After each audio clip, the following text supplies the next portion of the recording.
Marahil mga kapatid, ito po ang pagkakataon na narinig po ni Aling Mirna ang lahat ng sama ng loob ni Hana sa kanya at ang anak ninyo. Hindi daw po niya naramdaman ang pagmamahal. Anak ka rin kita, wala kang karapatan. Kailan mo ka naging anak? Kung pwedeng mamili ng ina, hindi kita pipiliin. Alam mo yan? Mahal kita. Aling Mirna, sandali lang po. Aling Mirna, wag na po ninyong dagdagan pa ang masasakit na salita na mga masasakit ng bagay na ginawa po ninyo sa anak ninyo. Hindi ko nararamdaman. Hindi ko naintindihan kung ano nararamdaman mo. Ako ba, kahit kailan inintindi mo? Sa akin, mahal pa rin kita, anak. Kahit ako nagkamali sa'yo. Aling Mirna, ang susi po dito ay matuto kayong makinig. Pakinggan po ninyo ang anak ninyo. Wala kang alam, hindi mo alam kung ginagawa ni Papa. Paano kasi lalayas ka ng umaga, lalayas ka kung kailan mo gusto, uuwi ka kung kailan mo gusto. Halos hindi ka na nga kita nakikita eh. Tapos sabihin mo si Papa walang trabaho. Paano mo malalaman kung mas ninuuna mo ang bisyo mo? Sige nga, mas sumama ka dyan sa lalaki na yan para lang may pandagdag bisyo ka. Isipin mo, anak, kaya lang ako man dito dahil hindi mo nararamdaman ang nararamdaman bilang Paano ina. hindi? Kung hindi dahil sa bisyo mo, hindi ka gaganyanin ng ama ko. Nanbububog ang ama mo. Dapat lang yan sa'yo. Wala kasing kwenta. Hindi ka katanggap-tanggap. Alam mo ba yan? Yan ba ang tinuturo sa'yo ng Hindi. Kita mo na tinuturoan mo ang anak ko nang hindi maganda. Ayan, magsalita. Nagkasalita yung anak ko, tinuturuan ko. Ikaw ba may tinuro sa akin? Ikaw, Ha? Bakit May tinuro ka tinuturoan sa anak? akin? Pumunta ka dyan sa... Po. Anong dahilan, Hana, bakit nagpaiwan ka at hindi ka sumama sa mama mo? Bakit ako sasama sa kanya? Para ano? Kawawain niya? Nandyan na nga lang sa poder namin, kawawa na ako. Nana, hindi totoo yan. Sasama pa ako sa kanya? Sinungaling.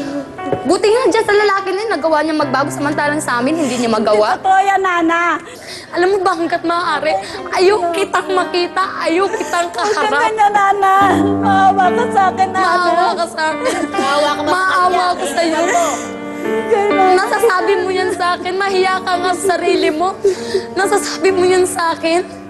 Intindi Nung ko umalis muna. ang mama mo noon, kamusta kayo ng papa mo? Anong nangyari? Ang papa ko, lagi na lang uwi siya. Wala na. Kung hindi lasing, hindi umuwi. Lagi nasa trabaho, nasa barkada. Pag day off man niya, kung hindi man siya umiinom, hindi siya nagbabarkada, tulala. Hindi namin alam, may diferensya na pala siya. Hindi, lagi siya tulala, hindi makausap ng matino. Kakausapin mo siya parang wala. Nagigipag-usap ka sa amin. Paano mo kinaya ang lahat ng yun? Hindi ko nga alam paano ko naharap yun eh. Isa lang ang pinagkapitan ko. Kasama ko, papa ko. Kahit anong mangyari. Kakapit at kakapit ako sa papa ko. Kahit saan ko kapain, galit at sama ng loob ang nararamdaman ko sa'yo. Bago kang magsalita ng maawa, intindihin mo muna. Intindihin mo ang salitang awa. Bago mo sabihin yan sa akin. Alam mo, kung alam ko lang na ganyan ka, hindi ko pipiliin na maging ina ka. Sana nga eh. Sana noon pa. Sana noon pa, hindi mo ako binuhay sa sinapupunan mo nang hindi ko naranasan kung anong pinaramdam mo sa akin. Gaano katotoo, Hana, na pinagsabay mo yung pag-aaral mo at ang pagbisita sa ospital sa tatay mo? Paano mo ginawa yun? Tuwing pag-uwi po ako galing sa school, didiretso po ako kay Papa.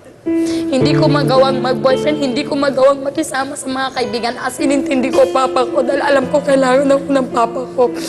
So ngayon, kamusta na ang buhay mo, Hana? Sa ngayon, kahit pa paano po nakamove on na ako. Dahil hindi ko siya inintindi. Kinalimutan ko siya. Sinarili ko na patay na siya. Inisip ko na patay na siya para makamag-move on ako. At matapos ang 8 taon, nagbabalik siya ngayon at gusto kanyang makasama, hindi mo ba pwedeng bigyan ng isa pang pagkakataon ang nanay mo na bumawi sa mga naging pagkakamali, sa mga nagawa niya? Ngayon pa siya babawi. Ngayon pa siya babawi, may sarili na akong pamilya. Bumubuo na ako ng pamilya ko. Ngayon pa siya babawi, hindi ko na siya kailangan. May sarili na ako eh. Nagsisimula na ako eh. So, ang ibig mong Nakabuo na sabihin, meron ka na ring sarili mong pamilya ngayon. May anak ka na? ako. Wala pa. At kung sakaling magkaroon ka ng anak, Hana, Hindi ko hahangarin. Hindi ko gagawin sa anak ko kung anong ginawa niya sa akin. Hindi ko ipaparamdam sa anak ko kung anong naramdaman ko. Hindi ko ipaparamdam ang hirap at sakit na pinaranas niya sa akin. may isa pa tayong problema, Hana. Meron ka ng kapatid ngayon. Kaya mo ba siyang tanggapin at mahalin? Bakit? Wala naman din kasalanan ng bata. Opo. Pareho kayong biktima Opo, ng alam ko. sitwasyon. Alam ko po. Kaya lang po, kumbaga yung galit ko po, parang naiinggit po ako sa kanya eh. Kasi siya, minahal niya. Ako hindi. Kung sabihin man natin minahal niya ako, hindi ko naramdaman. Siya inasikaso niya, inintindi niya ako, hindi. Hindi totoo yan. Mahal kita, Ana. Mahal kita. Hindi yung inuna Tama mo na. na mga lalaki. Hindi na kita Nangagaw ng kailangan. lalaki. Pagmamahal mo, Sana na sinasabi mo, hindi ko na Mahal kailangan. kita, anak. Tama. Kailangan Mga ko kasawsawan, pagmamahal mo. Tama. ang hangad natin po Patayin ngayon mo na ako. ay mabigyan pa ng pagkakataon ni Hana ang kanyang ina na si Aling Mirna na maipakita pa rin na meron siyang pagmamahal sa kanyang anak. Sana nga po sa tulong ng ating trio tagapayo, lumambot pa ang puso ni Hana at matuto naman pong makinig at umunawa ni Aling Mirna. Ano gusto mong mangyari kasi? Ang gusto ko lang po sanang mangyari. Hayaan na po niyo ako. Okay. Kung gusto mong hayaan, siyempre may pagkakataon na yung anak nila, i-recognize ka pa rin ate. Nire-recognize ko naman po siya bilang kapatid. Siguro yun. Yun lang po yung sakit.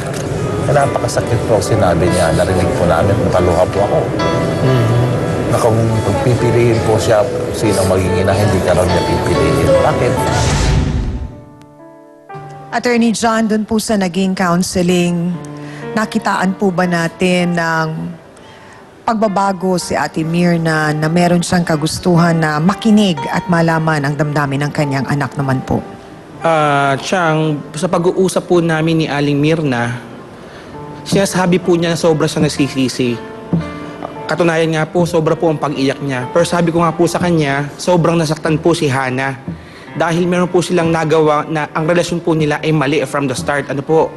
Kaya nga po sabi ko po sa kanila, sa aspetong legal po, may nagawa po silang pagkakamali at ito nga po ang dahilan kung bakit nagkaganto. Nagkaroon po ng totoong biktima. Lumabas po ang totoong biktima, ang anak. Ang layunin lang naman po ng ating batas, kaya po meron po tayong mga provision dito, ay para po maprotektahan ang pamilya. Subalit, sabi ko nga po sa kanila, hindi pa po huli ang pagsisisi at humingi po siya ng kapatawaran, manikluhod po siyang humingi ng patawad sa kanya pong anak si Hana. Yun lamang po. Maraming salamat po.